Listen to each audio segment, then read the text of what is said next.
kawan, Jumat siang itu seharusnya terasa tenang bagi siswa SMA Negeri 72 Jakarta. Bel pulang belum berbunyi, musyalah mulai terisi, dan para siswa bersiap mengikuti salat Jumat seperti biasanya. Tidak ada tanda bahaya, tidak ada firasat buruk. Semua berjalan seperti rutinitas mingguan.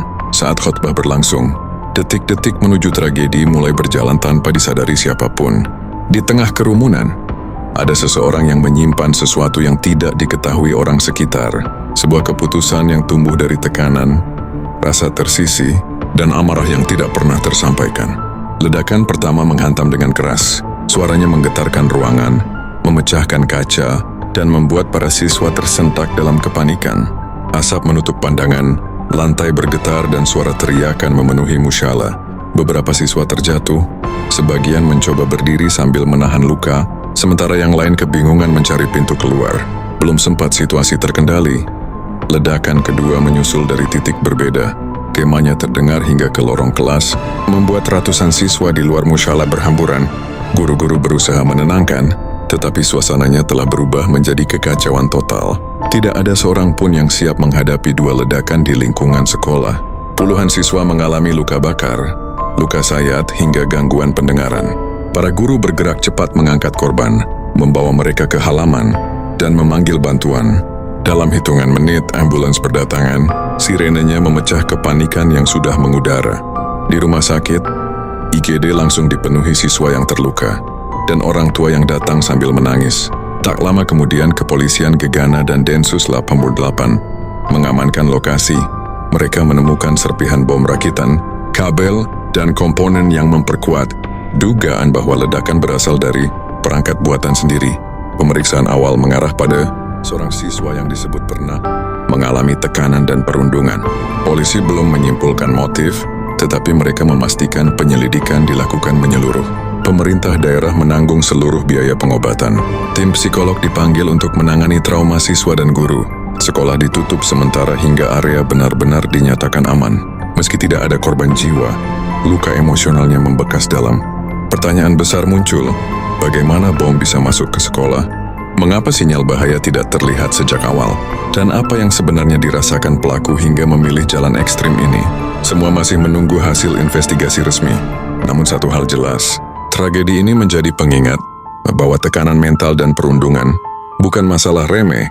Ketika dibiarkan, ia bisa berubah menjadi bahaya yang tidak pernah dibayangkan. Hari itu SMA Negeri 72 menghadapi luka besar, tetapi juga menunjukkan solidaritas kuat dari guru, siswa, orang tua, hingga masyarakat. Semoga tragedi ini menjadi pelajaran untuk meningkatkan keamanan, kepedulian, dan keberanian berbicara sebelum semuanya terlambat. Itu di dekat sound system. Nah, itu saya kurang tahu deh. Masih Apa namanya musolanya namanya? Itu di musola apa masjid? musola bagi dua, Pak. Musola bagi dua. Ya, nggak tahu sih namanya tadi. Iya. Gitu lah, pokoknya bagi dua. Saat itu suasana lagi penuh. Penuh. Siswa lagi penuh. Pada hari ini kebetulan banget. Jadi kita bayangkan 12 itu kan baru PK. Jadi bayangkan dari kita tuh izin semua, Pak. Rata-rata yang ke 12 tuh cuma 20% dong ya. 20% dong yang datang yang ini. Tapi kalau 10 kayak normal. Oh, normal. Jadi rata-rata korban juga lumayan. Ledakan terjadi di SMAN 72 Jakarta, 10 siswa luka dan 2 dilarikan ke RS. Jakarta, 7 November 2025, suasana salat Jumat di SMA Negeri 72 Jakarta mendadak berubah panik setelah terdengar suara ledakan cukup keras dari arah belakang aula sekolah. Peristiwa tersebut terjadi sekitar pukul 12.15 WIB, saat kegiatan salat Jumat tengah berlangsung di lingkungan sekolah yang berlokasi di wilayah Jakarta Utara. Menurut keterangan dari Budi Laksono, guru mata pelajaran matematika SMAN 72, ledakan bermula di area aula yang digunakan untuk salat Jumat bersama siswa dan guru. Suara ledakan yang tiba-tiba disusul dengan munculnya asap tebal membuat jamaah berhamburan keluar untuk menyelamatkan diri. Akibat insiden ini, 10 siswa dilaporkan mengalami luka ringan, sementara 2 orang diantaranya harus segera dilarikan ke rumah sakit terdekat.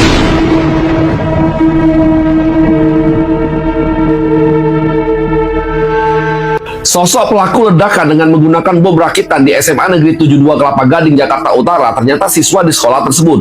Pelaku diduga bernama Fadel yang merupakan siswa kelas 12 atau kelas 3 SMA Negeri 72. Pelaku selama ini dikenal pendiam atau suka menyendiri. Motifnya diduga pelaku ingin balas dendam kepada kawan-kawannya yang telah melakukan perundungan atau bully kepadanya selama ini. Berikut pengakuan para siswa yang mengenal sosok Fadel selama ini. Sosoknya seperti apa sih? Emang suka mahal begitu aja sih kak. Hal yang kayak orang Ekstrim gitu ya? ekstrim gitu ya suka mungkin dia. Kalau spekulasi sekarang kan senjatanya bukan senjata asli, senjata Afgan. Cuman yang dipermasalahin itu di tulisannya. Di tulisan senjata itu banyak tulisan-tulisan yang gimana ya? Gak seharusnya di situ gitu loh. Kayak ada misalnya tahun berapa ada pelaku teroris itu ditulis namanya di situ. Pelaku teroris yang nembak-nembak masjid. Ditulis. Jadi mungkin itu kayak gimana ya, hasrat dia aja sih, inspirasi dia buat ngelakuin ini. Dia suka nonton video yang gimana ya, istilahnya kayak gore gitu kan, kayak orang-orang yang seperti dibunuh atau gimana. Itu temennya dia emang taunya kayak gitu. Tadi juga isu-isunya dia sempat pulang dulu juga kak. Dia sempat izin pulang sekolah. Habis itu antara dia izin atau enggak emang loncat pagar kak. Oh berarti rumahnya di daerah situ? Nggak tahu rumahnya daerah situ atau emang dia udah siapin alatnya di situ ya kak, atau ya emang dia bawa dari pagi, itu kan saya masih nggak tahu juga ya. Berarti pas kejadian tuh udah bener-bener dia nggak ada di TKP, nggak kelihatan sama sekali. Nggak ada. Teman-teman kelasnya pun kayak ada beberapa yang bilang kalau dia tuh emang udah hilang. Dia kelas berapa sih? Kelas 12 apa saya nggak tahu. Cuma Oh ada kelas 12.